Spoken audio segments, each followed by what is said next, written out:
President, today marks the 30th question that we have asked about asbestos in school. And throughout the questions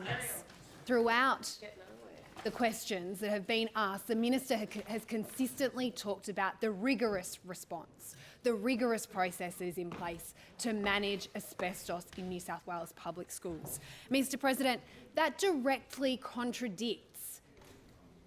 is directly contradicted by the information that we have received under the Standing Order 52 that the Minister did refer to in her answers today, that showed that, in fact, after we started asking questions in budget estimates, after we started asking questions in this House, that the local asset management unit operators were, and I quote, frantically updating the registers.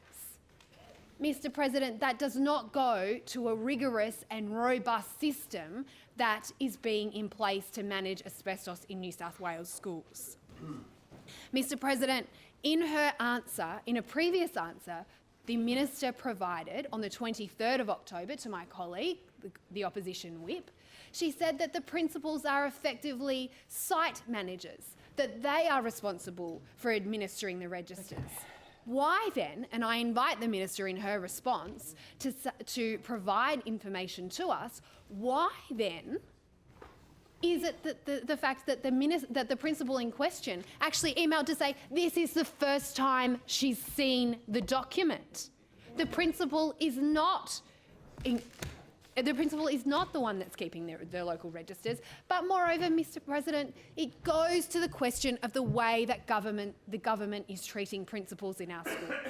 We have seen consistently that the government is trying to push off their responsibilities onto principals to do a range of functions. They are educational leaders in our schools. They are doing incredibly well, but they are only one person. And to require them, in addition to all of the other things that they are being required to do, to be site managers for asbestos is absolutely ridiculous. Other questions that we asked in question time today related to children picking up asbestos and taking it home.